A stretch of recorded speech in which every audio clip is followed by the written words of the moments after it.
Hi. Hello, good afternoon. Good afternoon, good evening, good morning, good everything. How are you, Nerida? I'm good, thank you. And how are you today? All right.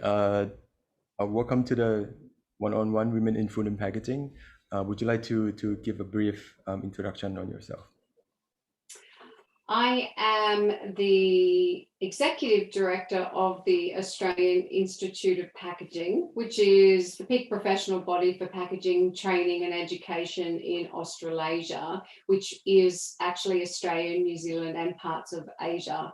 And then I have a second hat, and that is the Vice President for Sustainability and Safe Food for the World Packaging Organization. So this is where you are right now. How did you get started in this whole packaging world? Wow, it's funny because I was working in public relations and communications in another non-profit organization, and I wanted to try and see what company life would be like and corporate life would be like.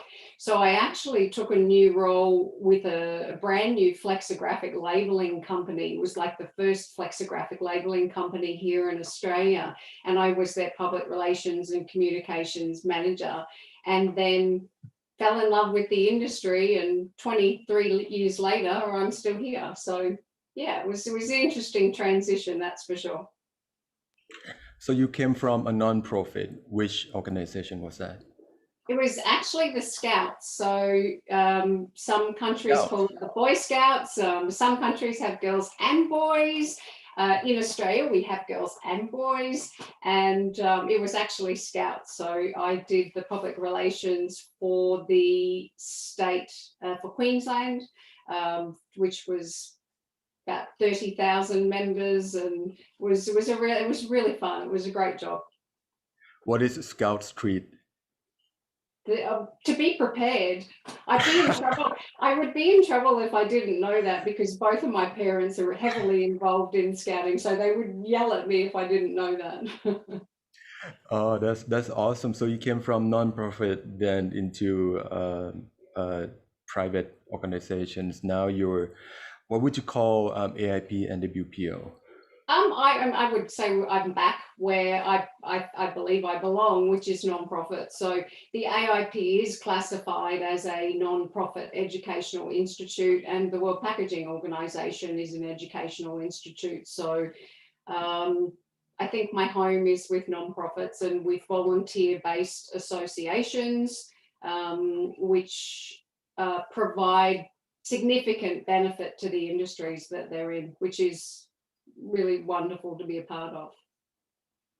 Nice. So what do you consider at what point in this 20 odd years that you've been in this working environment that you find that yourself being succeeded To be successful, success. Yeah, successful. Sorry. Thank you. it's a good question, because I've always been happy with my role, whatever role I've been in, because I've always looked at the outcomes that I can achieve in that role. So I've never really been a person that's interested in titles. I don't believe that titles are what are important. I believe it's what you give in your role. So I've always been happy for myself and what I've achieved. Yes, I have had a number of changes in the industry, and I have a senior role in the industry, and I have a management role now. But I don't believe my success is because I have been promoted. I believe my success is in what I give in my role, if that makes sense. So from your current position of the AIP and the WPO, um, what is your view on your both organization but on your own role are able to contribute to the food, beverage, packaging side of the industries? Mm. I think because I do work for educational institutes, I have the advantage that I can see all the amazing good work that's happening in the industry, and we can contribute, I can contribute, and the people that are in the AIP and WPO can contribute to a better industry. We have the ability, I'm very blessed to have the ability to help people, to help young people, to help guide young people, to watch them succeed, to encourage them to be, to better themselves, to give them the support that they need to go up the ladder. And it's a good feeling to be able to help other people that need to be trained and educated and watch them blossom. I think that's one of my favorite things in the industry, is to watch people climb the ladder, be successful, be happy, and do really well. I think that's a measure of success. That's a teacher plus NGO volunteer side of mindset completely.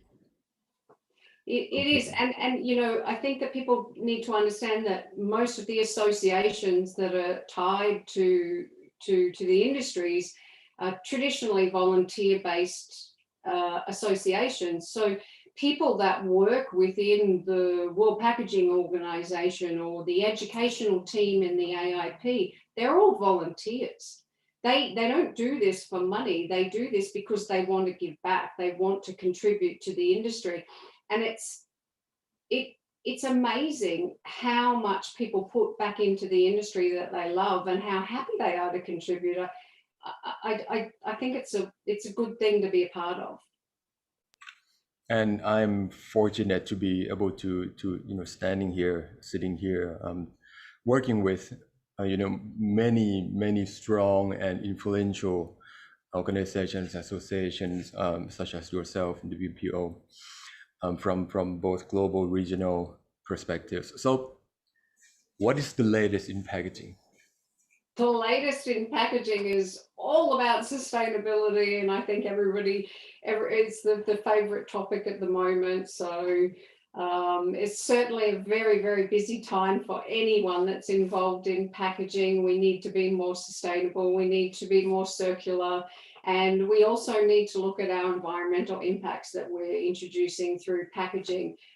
Food waste is another major area, because packaging has a significant role to play in minimizing food waste. There's a lot happening in sustainable packaging design all the way around the world, and it's really exciting. Actually, it's really exciting to see how dynamic the industry is. It's changed so much from when I first started in the industry, not just in terms of females in the industry, but also how dynamic it is and how it's just changing at such a fast pace at the moment.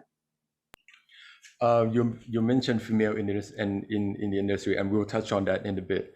But also you mentioned how it has changed in the last 10-20 years. How has it changed in the last 20 years? Well, when packaging technologists and designers were traditionally designing packaging, there was no consideration, or the majority of the time there was no consideration or requirement for them to design for recovery or recyclability. So because now consumers are driving and they're pushing back on brands and they're pushing back on manufacturers and demanding that they have more sustainable packaging, the whole mindset of the industry has had to change. So the way that people were designing packaging has to stop. And we are in a process at the moment of everyone rethinking the way that they design to ensure that it offers the lowest environmental impact possible. So I think it's been an extremely positive outcome that consumers have pushed back on the brands and manufacturers, because it's allowed packaging designers to stop and redesign their packaging in a better way that's more environmentally friendly, that offers a lower environmental impact, and it makes them think about the whole end of life and circular design, where they didn't have to think about that 20 years ago. Are we going to reach the absolute circular or closed loop, or how close do you think we'll get to, and how long do you think we will take?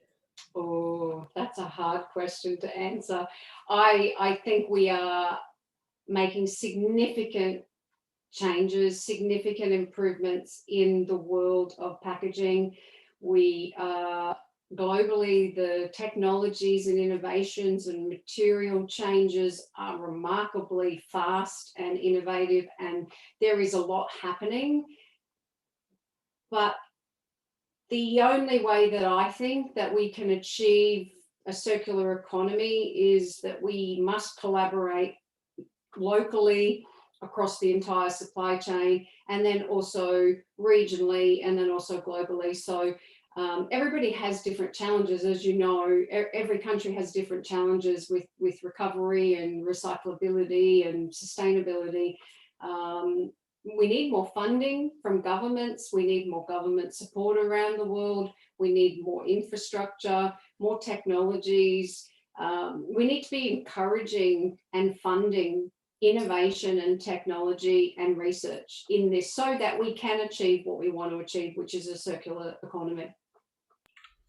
Yeah, the way I see it, and I'm sure that a lot of people see this, there's so many variables within the circular economy, from the governmental restriction policies to funding, like you mentioned, to producers, manufacturers' responsibilities, to consumer responsibilities, but also the society as a whole, and the technologies to catch up to it. That becomes also what the price tag is going to be in that particular product based on that particular packaging. And that could be the driving, sometimes could be the driving force behind the circular economy. I think that we have to get past cost as the only decision maker. You and I are both consumers, so we both have we can make the decision on what we purchase. We can make the decision to purchase something that might be a couple of cents more expensive because it's more sustainable. If we truly believe as human beings around the world that we want a circular economy, we want to lower our environmental impact as a human, then we need to pay a little bit more sometimes and support what people are doing in effect with their innovation and design. And I think that's the challenge at the moment is, you know, a lot of families will always buy on price because they've got a big family and they're trying to look for the value in what they're buying.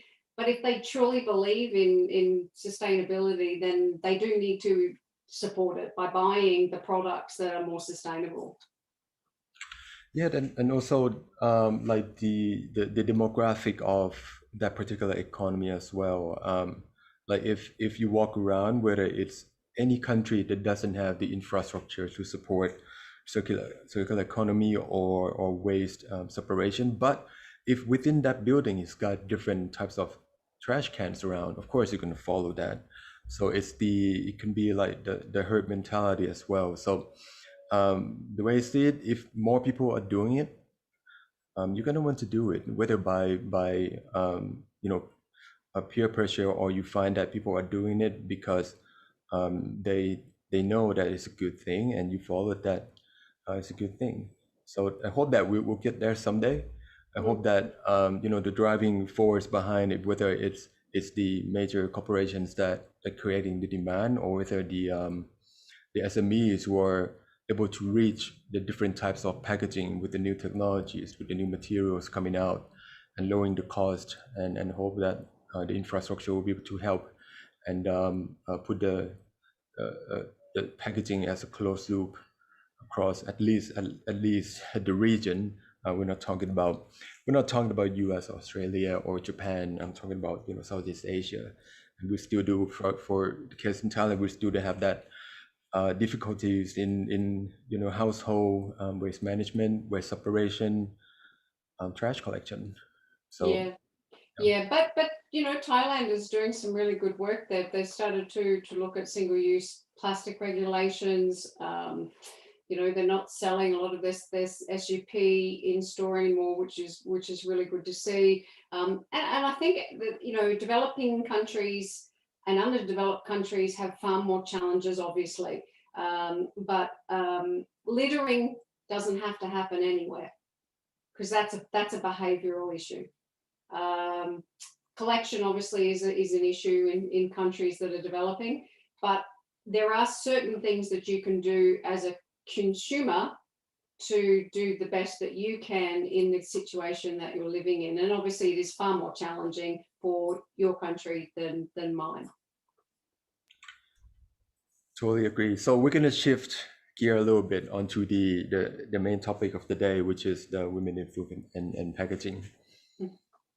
Do you find the both gender, for the lack of better word, gender bias in the past 20 years has changed or has developed in the better side of more gender equality, whether male, female, or, you know, third, fourth, fifth LGBTQ center side of genders?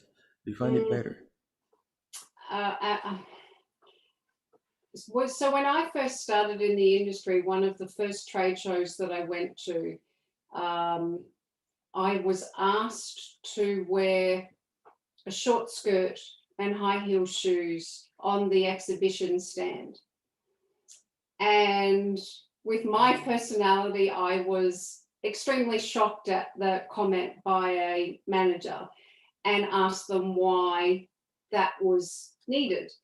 And they said, because you're there to bring the people to our exhibition stand because you're attractive. And in that moment, I thought, what industry have I got myself into? Because this is extremely sexist and not acceptable behavior to me. But I also stood up for myself that day and said, I will wear what I feel is suitable for me. And I also have intelligence that I bring to this exhibition. So it was a very difficult time because I was a lot younger. I was a very impressionable young person coming into a really good job that was high paying. And it was quite a difficult time because I had to adjust. So the first trade show that I went to, and I wore pants, by the way, I was the only female, one of the only females in that trade show that worked in the industry that wasn't paid to do public relations, to stand on the stand and catch people. And I still remember it vividly, like it was yesterday, because it was so male dominated. But since then, I have realized that was by trade. So 25, 30, 40 years ago, most of the people that designed packaging here were men. There's just a fact. So industrial designers, packaging engineers, packaging technologists were inevitably men. And I have seen the industry go from that to half of the industry is females, half of the people that are designing packaging are females, and the females in the industry now, they don't have the same issues that I had 23 years ago, because it has completely changed and it's really fabulous to see. The majority, actually almost more than half of the packaging associations and academics and the people that myself as a manager, project manager deal with are women nowadays. They are, absolutely. And that's a good thing to see in the industry, that as a technical, as scientific, and there's a lot of women out there who are scientists who are very, very influential, and that's a really good thing to see. Yeah, and we did a lot of research quite a few years ago, and we found that men come out of industrial design, science and engineering degrees, and the women in the industry traditionally come out of two areas. They come out of either food science and food technology, so they come out of that area. So there are very smart women that are scientists and chemists coming through into the industry, or they come out of marketing, public relations, communication type roles. But the food science and food technology women that have come into the industry are now being retrained as packaging designers and technologists, and they're taking over the world of the packaging industry all over the world, and it's fantastic. I love it. And that is why we see, that could also be why we see a lot of changes in the packaging industry today. Actually, I agree with that. I think that we have to have a balance. We have to have a balance between a male and a female approach, and we all think differently, and we bring different skill sets to the table. We all bring different offerings to the table, and I think the industry has changed, and it has changed for the better, and I don't believe it's as difficult now for the women as it was 25, 30, 40 years ago. and that's also a strange thing, because I remember 20, 30 years ago, more than 60% of the teachers or professors that myself had in my era were women. Mm. And that's, we're supposed to be, and I believe in many regions and countries as well, both professors, whether from PhD, masters, and their specialties are women, and the way I see it, women have that wiring to be teachers, to be nurturing, to be explaining stuff, to make people understand the way they see, and for them, for the students or the followers to be able to follow their teachings. Mm.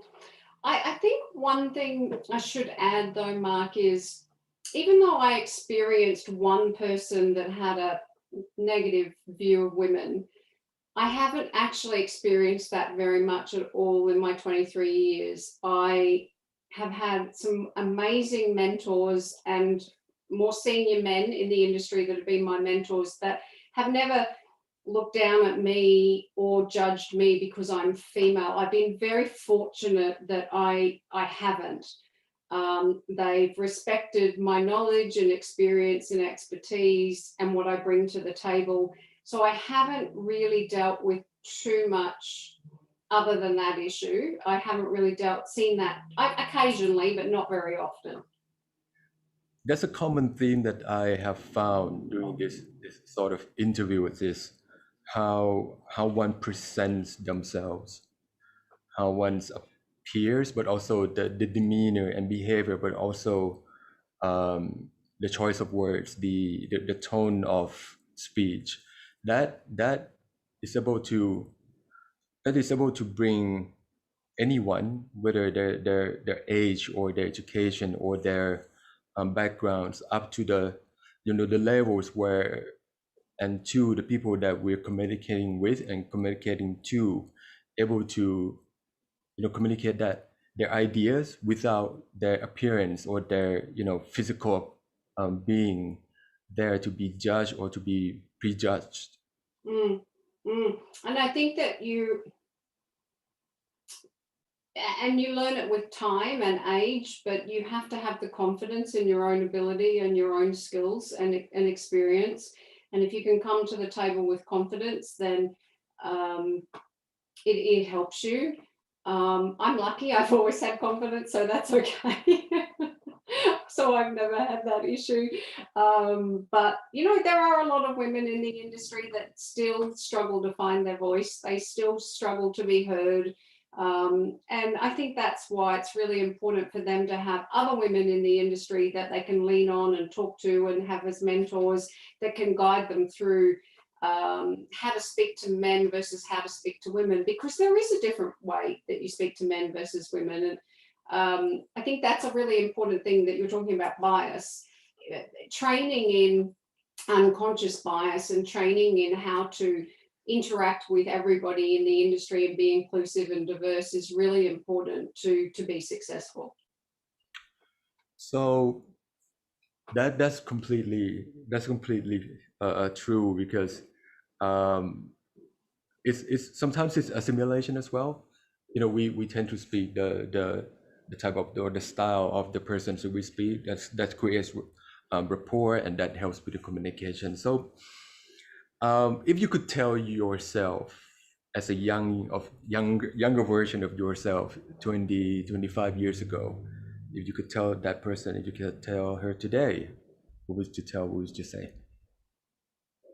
To have more confidence in myself and my capabilities and what I brought to the table. It took me a long time to be really confident in who I am and what I offer the industry, and not to be afraid that, if I don't have a packaging engineering degree or a chemical engineering degree, to not be intimidated by that, and not to be intimidated by those around me that have different degrees from me.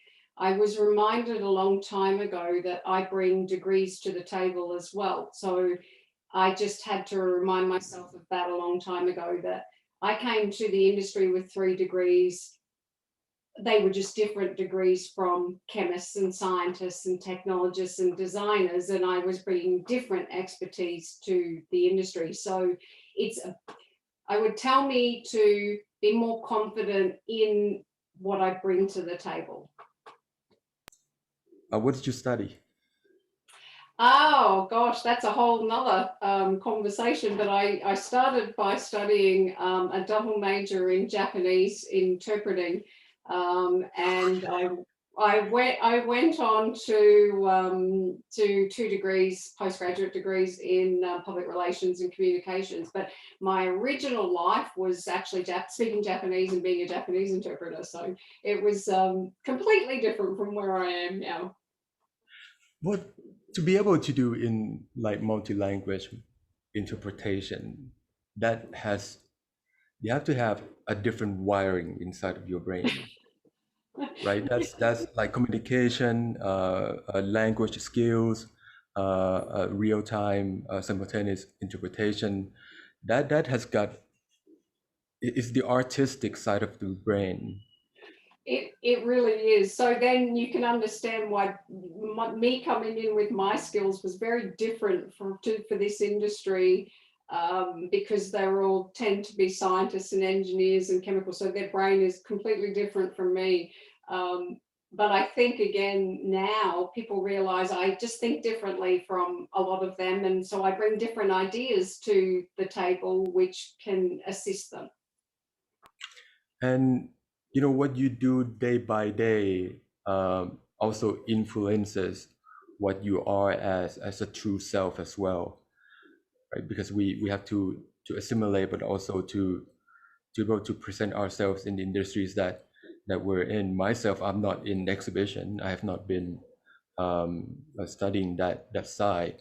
But what about how you're able to acquire knowledge? There are different ways of acquiring knowledge for the day-to-day tasks that we do, whether from going to class, reaching out for courses, or reading, also talking to experts, but also our own teach by ourselves, go and read research papers, newspapers, those kind of things. What are your ways of doing it, and what would you recommend? Well, I love reading. One of my favorite things in the world to do is just get books and sit there by the pool and read. So I have no trouble reading textbooks and articles and science reports and journals and things. I really enjoy reading, so I have that advantage. But for me, well, reading is absolutely critical. Everybody has to read. You have to keep up to date with what's happening in the industry, particularly now because it's moving so fast. So if you're not reading and you're not keeping up to date, then you're going to get lost in all of the new information that's happening. The other thing is to have really good mentors, to have really, really good support people that can encourage you to learn more. When I first came into the industry, I had no knowledge of the fundamentals of packaging. I had no knowledge of the science behind packaging. And for quite a few years, I didn't have the confidence to learn it. Now I attend every single training course that the AIP runs at least once as a participant. So I come into the training and I'm there like everybody else learning. So I have found that attending all the training has been really, really good for my knowledge.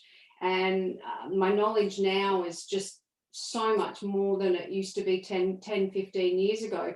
And having support mentors that I can talk to and ask what I think are silly questions, or, you know, questions that I'd be embarrassed to ask other people publicly, they're there to answer them for me and help me understand the science of packaging in a way that they know I can understand. So I've been really, really lucky that I've got, and you know, a lot of my mentors, that I'm really lucky I'm surrounded by good men that help guide me so that I can learn more about the technology of packaging.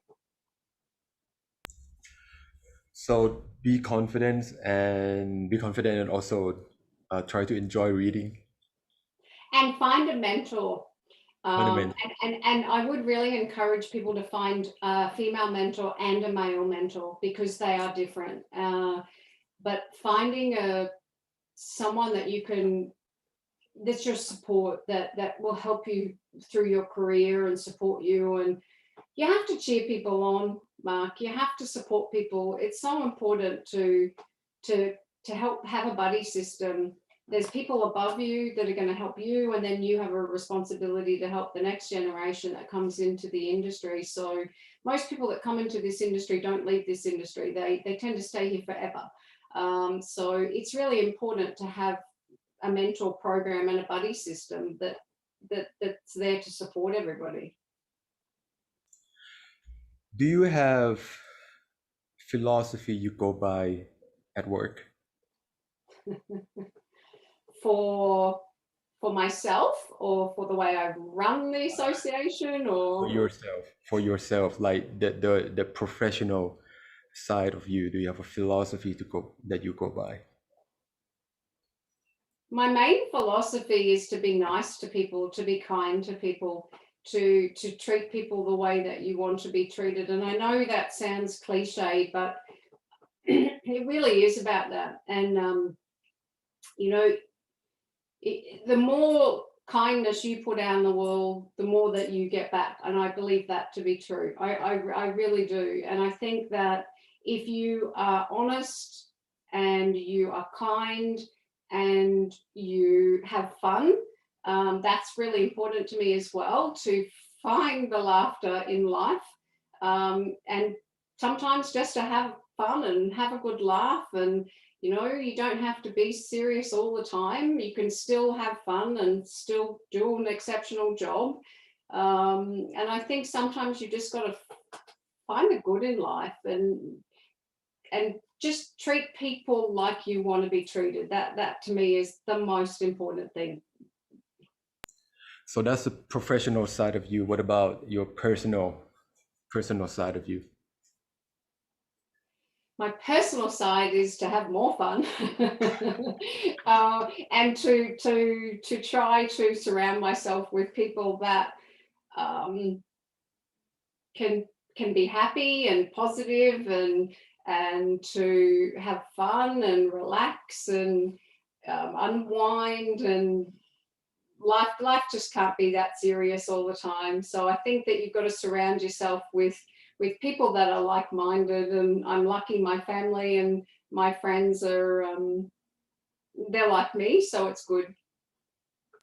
So what are your viewpoints on this statement? Don't work harder, work smarter. Sometimes it's hard to work smarter because it depends how much work you have. And I think the problem nowadays is that most people are doing more than one person's role. So unfortunately, I think globally it's the same, that, you know, where 30 years ago someone might have been doing a one-person role, most of us are doing 1.5 to 2 people's roles. So it's very hard to work smarter when you're overworked or under-resourced. So planning, deadlines, writing lots of sticky notes, writing lots of lists on what you've got to achieve every week, that's the only way I survive. Everything in email, everything in writing, everything in a list. I have lists and sticky notes everywhere just to make sure that you can keep planning for next week and the week after. That's how I work. It works for me, but I have to do a list at the end of every week in readiness for the week after, because I find that helps me to plan for the next week. That could also be the way that you motivate oneself, like to have a list of things to do the next week, and then hey, you know that you got all these things to do, but at the end of the week you check those off, so that you have the motivation, but also the feeling of accomplishment to have those tasks achieved. Yeah, I sometimes don't get everything done on my list, and sometimes my lists carry over, as we all do. But it's really good at the end of the week to have a look at the list and say, okay, well, I didn't get to that, but so that's got to be a priority next week, or another priority might push a task down, so you have to reprioritize your work. But I also have a mantra that it's one thing at a time. So when you're overwhelmed and you're stressed about something, one thing at a time. So a lot of people just look at their lists and feel really overwhelmed with it and think, there's no way I'm going to achieve all this. Just stop, take a breath, one thing at a time. So That's a really good point. That's really hitting myself, hitting me right there, for the task that we'll have in the coming weeks. Anyway, besides the point, what is the things that we can look forward to from AIP and WPO? Oh, well, from the AIP, we really can't wait for the day that we can physically get back into Asia, particularly so that we can keep training and educating everyone in Asia. We obviously were starting to come into Asia before COVID, and it's quite sad that we're not there, because we found it was doing really well. So we're really looking forward to coming back, particularly to Thailand. I'm really looking forward to coming back to Thailand, and we all are, to do more work there, and the Philippines as well. And then for the WPO, there's a lot of things happening.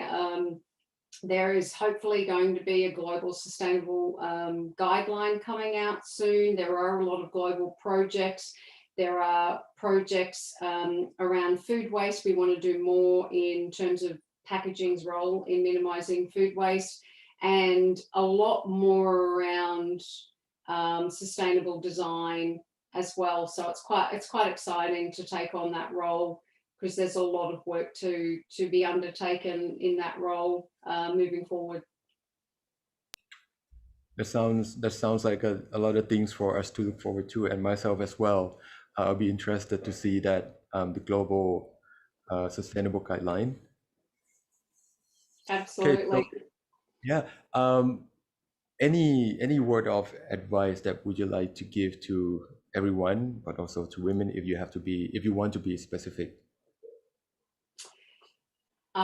If I was to give it to the females in the industry, have the confidence in your skills, find a mentor, find somebody that you can have a buddy system with, and read some more, and you just never stop learning. That's the most important thing, is none of us should ever stop learning, particularly in this industry, because it's so ever changing.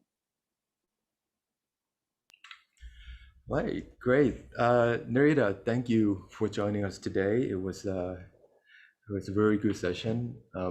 Myself, I'm learning more about you, having known you for some time now, but also there's something new with everyone they talk to every time, and it's always good to see the different side of the people that if each of us see, or myself have been dealing with all this time, and also in the long future to come.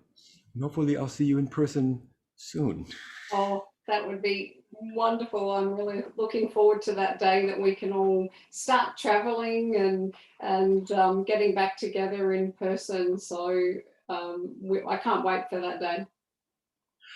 Right, great. Nerida, thank you. Thank you.